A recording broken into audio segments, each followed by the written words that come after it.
acabamos de ouvir a liturgia da palavra, que compõe o 13º domingo do tempo comum, dentro desta festa de Nossa Senhora do Perpétuo Socorro.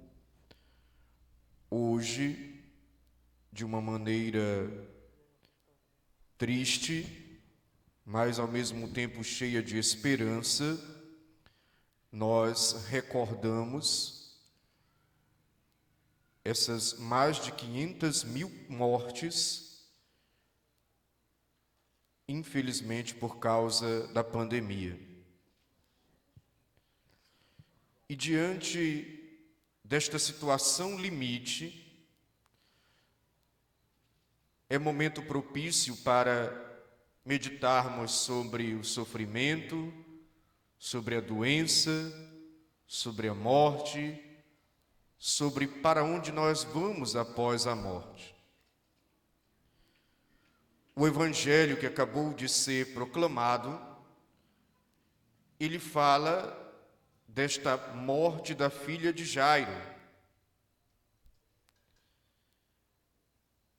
e mostra, em primeiro lugar, que ela foi vivificada, ela não foi ressuscitada, porque a ressurreição é uma coisa totalmente diferente.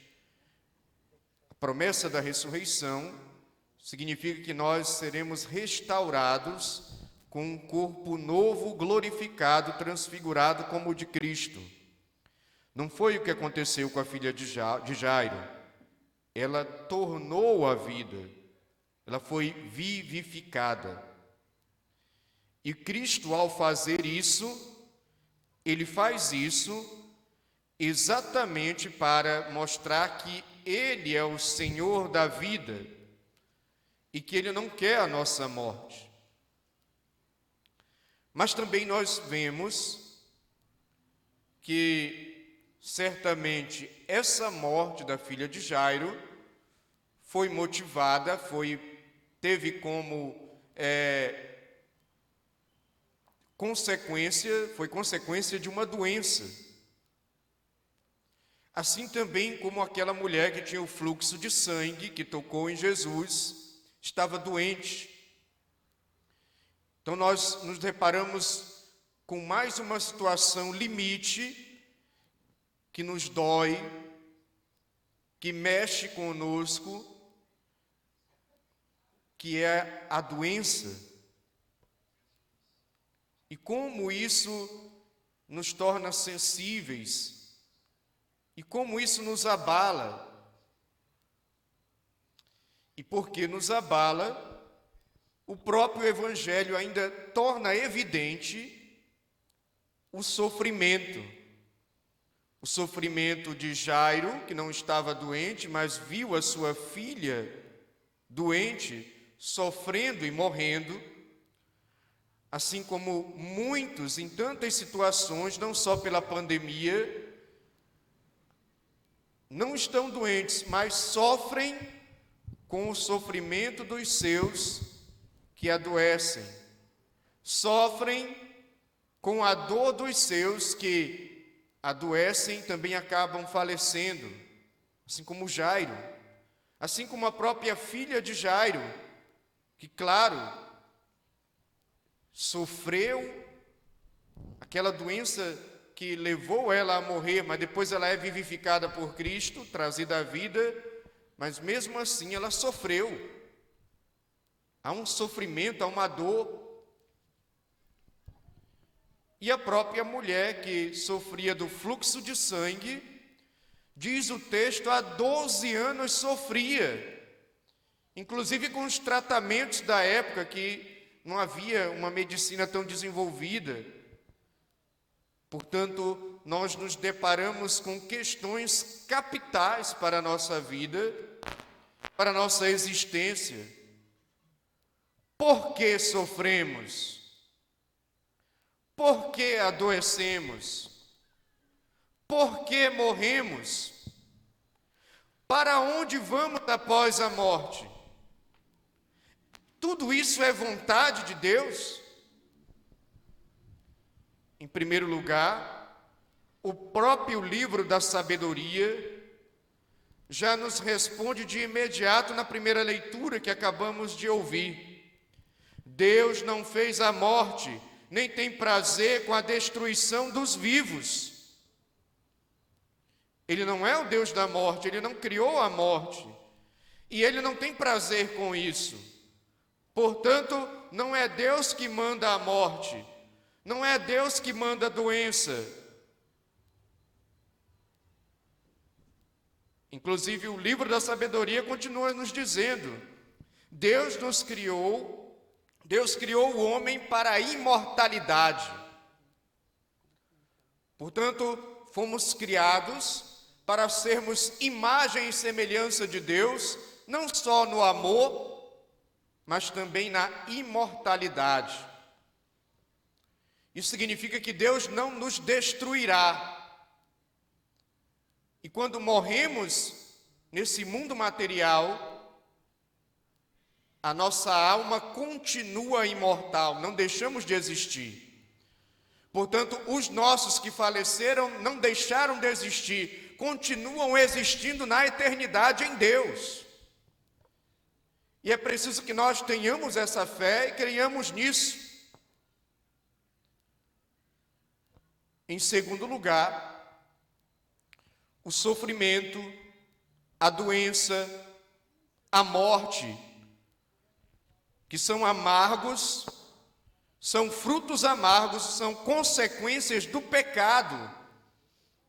Não é Deus que promove o sofrimento, não é Deus que promove a morte, não é Deus que promove a doença, mas é o pecado que acaba gerando sofrimento, doença e morte.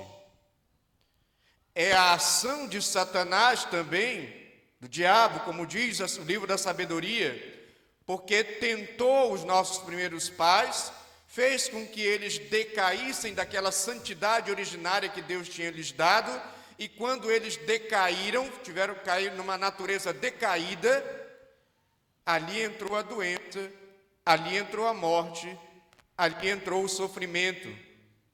Porque antes nós fomos criados sem doença, sem morte, sem sofrimento. Por isso, também, o sofrimento, a doença e a morte são consequências do mau uso da nossa liberdade.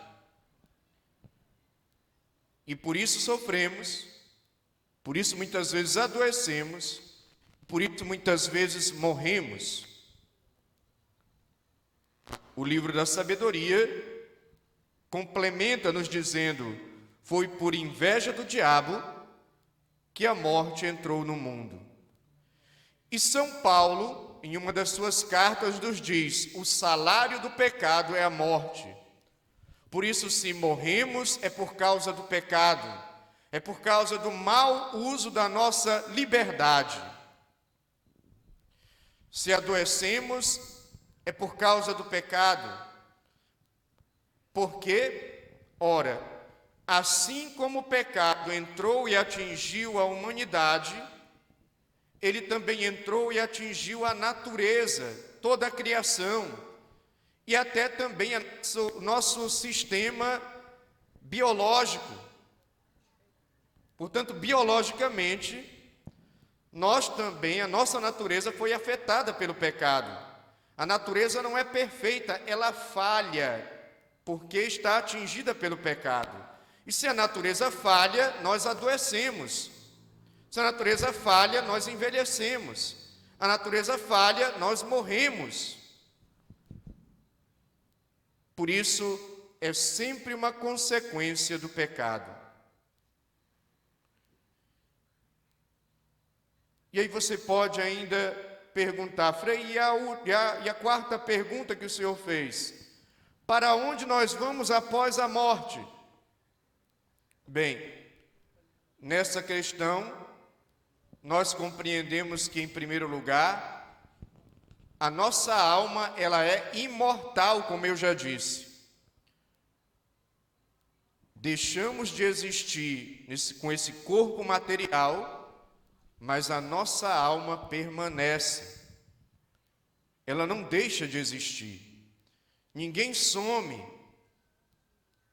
Apenas a nossa existência se transforma. E essa alma imortal, criada por Deus, ela tem dois possíveis destinos após a morte. Não existem outros. O primeiro destino nós condicionamos a chamar de céu, que é a vida eterna com Deus, que é a bem-aventurança, que é a nossa plena realização, que inclusive deve ser a grande meta de cada católico, de cada cristão, coisa que inclusive nós esquecemos hoje. Você hoje não se preocupa com a sua eternidade. Nós nos preocupamos com 1001 coisas materiais, mas esquecemos que nessa vida também precisamos aderir e conquistar a vida eterna em Deus, porque ela está em risco, podemos perdê-la. E a vida eterna será aquilo, já está dizendo, aquilo que você vai viver eternamente. Nesse mundo estamos de passagem.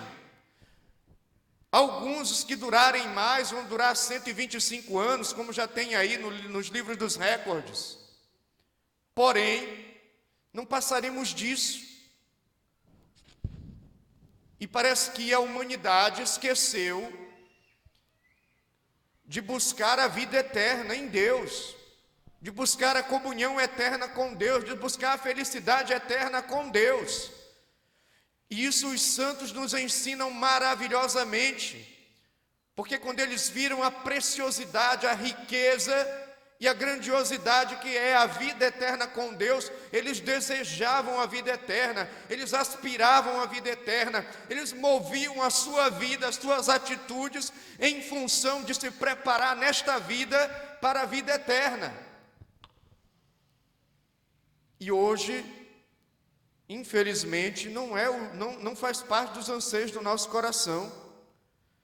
Nós estamos pensando numa conta bancária, nós estamos pensando num carro novo, nós estamos pensando em construir uma casa, nós queremos fazer a faculdade, eu quero ter sucesso, eu quero fazer 1001 coisas, eu quero viajar, enfim. Nada disso é ruim, eu não estou condenando essas coisas. O problema é que nós esquecemos que nós fomos feitos para a vida eterna. Nós esquecemos que nós temos uma alma imortal e que, quando morrermos, e vamos morrer, vamos encarar essa realidade, quando morrermos, só tem dois destinos: ou o céu, ou o segundo destino, que é o inferno. E o que é o inferno?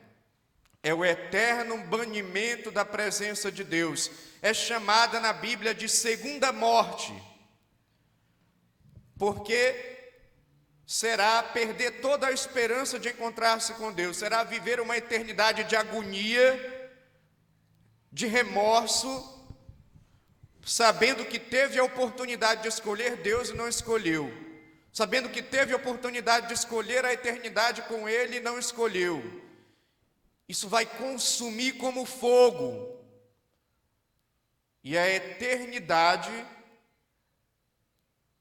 aqueles que escolheram afastar-se de Deus nesta vida, na eternidade também estarão afastados. É uma consequência lógica. Não é nem Deus que nos castiga ou nos pune, é uma consequência das escolhas que nós fazemos. Por isso, Deus não vai destruir a sua alma. Você vai ficar eternamente afastado dele. Não pense que isso é coisa fácil, não. Pense numa angústia que você viveu, ou que você vive, ou num sofrimento que você teve na sua vida. Multiplique essa angústia eternamente. Imagina você viver uma angústia eterna, inferno. Então só tem dois destinos após a morte: ou o céu ou o inferno. E nós precisamos nos preocupar em preparar a nossa alma para Deus. Aí você vai me perguntar: Frei, e o purgatório?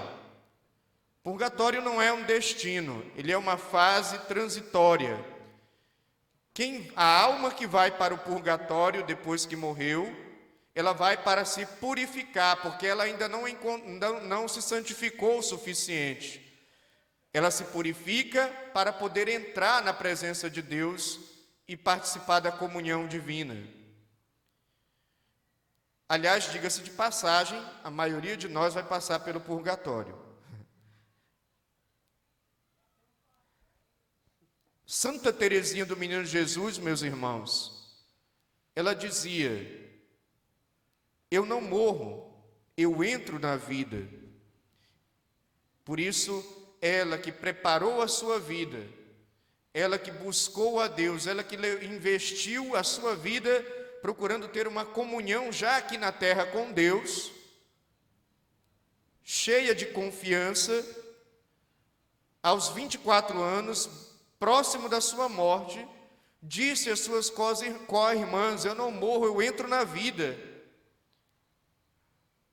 Por isso nós queremos pedir ao Senhor, por intercessão de Nossa Senhora do Perpétuo Socorro, que todas essas mais de 500 mil pessoas, e todos aqueles nossos que também morreram, não só vítima da pandemia, entrem em Deus, estejam em Deus, estejam na misericórdia divina.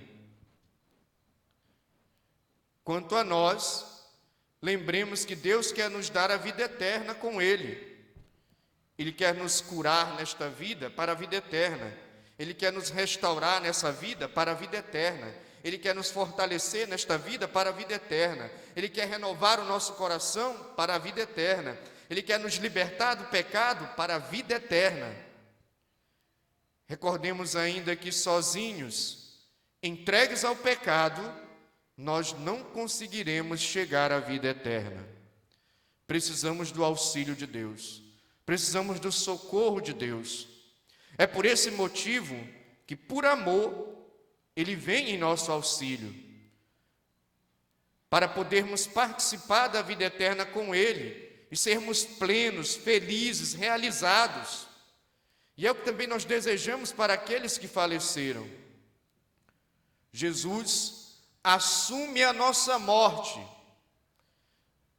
Por que Jesus morre na cruz? Não é porque o Pai quer. Por que Jesus morre na cruz? Não é para pagar preço para o demônio. Jesus assume nossa morte, primeiro por amor a nós, e segundo porque Ele vai onde nós estávamos, na morte. Ele vai vencer a morte para poder nos dar a vida nova nele. Portanto, Ele vence a morte para nos dar a ressurreição, para nos dar a graça de participarmos da vida divina. Ele vai onde nós estávamos, mortos no pecado. Por isso Jesus morre na cruz. E morrendo na cruz, Ele assume essa realidade trágica, esse drama que toda a humanidade sofre com a morte. Por isso São Paulo, inclusive, nos escreve na segunda carta aos Coríntios: Jesus Cristo, de rico que era, tornou-se pobre por causa de vós, para que vos torneis ricos por sua graça. Ele tornou-se pobre, assumindo a nossa humanidade, para nos enriquecer com a graça da sua ressurreição, vencendo a morte. Por isso a morte não tem a última palavra, mas é Cristo ressuscitado, triunfante, vitorioso, que tem a última palavra. E é nele que nós devemos depositar a nossa esperança diante dos nossos falecidos e diante da nossa própria morte, quando um dia ela chegar. Ele assumiu nossas dores, Ele assumiu nossas doenças, Ele assumiu nossos sofrimentos, nossa morte, para nos ensinar, para nos ajudar a vencer tudo isto, para nos ajudar a superar todas essas realidades difíceis.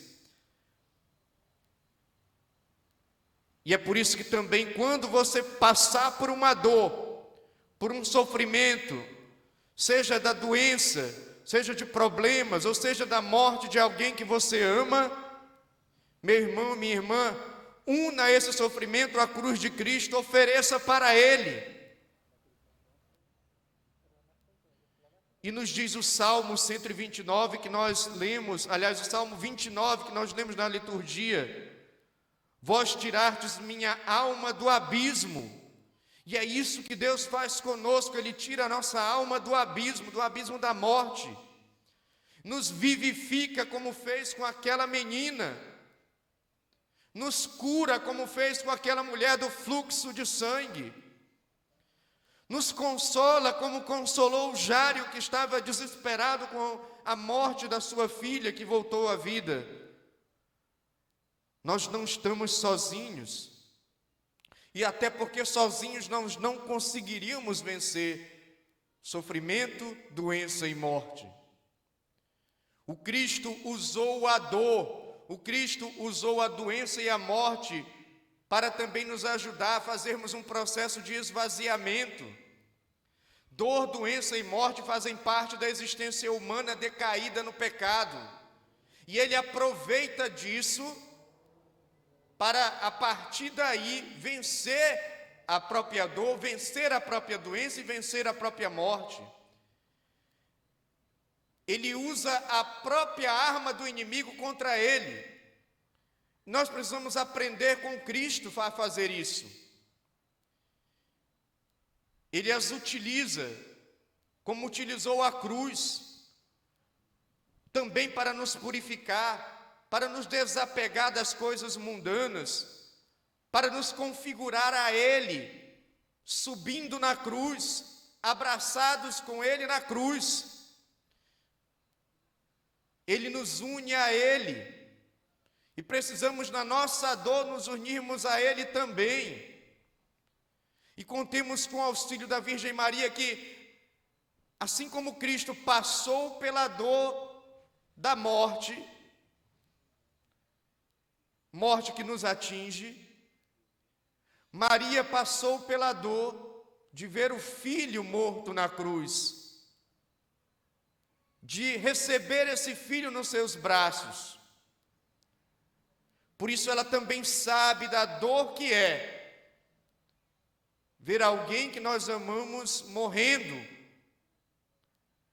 Por isso também peçamos a sua intercessão, o seu auxílio dessa Virgem dolorosa, Mãe do Perpétuo Socorro, que nos ensine a nos unirmos durante da dor ao seu Filho e com ela superarmos toda a dor. Unidos a Ele, fortalecidos, unidos a Ele, suportando, enfrentando, unidos a Ele, lutando, sem desanimar. A morte não tem a última palavra. Deus é o vencedor da morte com a vida. Ele nos oferece a vida eterna. Porém, nesta vida presente, devemos começar a nos preparar para a nossa vida eterna. É por isso que o Senhor no Evangelho dá essas palavras de ordem: levanta-te. Diz isso para nós hoje. Levanta-te, não desanima, não tenhas medo, prepara a tua vida, prepara-te para o céu, deseja a eternidade em Deus, reza pelos seus e pede que Deus ofereça essa eternidade também para eles, mas não desanima, vai firme, insiste em viver o amor, em viver o perdão, em praticar o bem, em praticar a justiça, em ter comunhão na oração com Deus, em se confessar, em comungar, em receber o Cristo na Eucaristia, em meditar a palavra. Ou seja, levanta-te, prepara a tua alma para aquele dia derradeiro. E preparemos os nossos também, não tenhamos medo, porque no fim, meu irmão, minha irmã, esse é o projeto de Deus. Nós que temos uma alma imortal, receberemos um corpo glorioso transfigurado. E todos nós seremos plenos na eternidade com Deus, inclusive com esses 500 mil, mais de 500 mil que já faleceram, e aqueles outros da nossa família que também já partiram. Estaremos todos juntos para viver uma eternidade de amor com Deus. Isso deve nos animar e nos encher de esperança. E eu encerro essa homilia lembrando um refrão cantado por uma música da comunidade, na comunidade Shalom, que diz assim: vida eterna, vamos lá, juntos alcançar, voar como águias, a buscar altas moradas, ousar até o fim. Vida eterna, vamos lá, vamos alcançar, como águias, vamos buscar essa meta até o fim. Que Deus console o coração de todos aqueles que perderam seus entes queridos, mas que Deus também nos encha de esperança, sabendo que nossa alma é imortal e há uma eternidade em Deus que espera a nossa alma e a alma daqueles que partiram. Louvado seja nosso Senhor Jesus Cristo.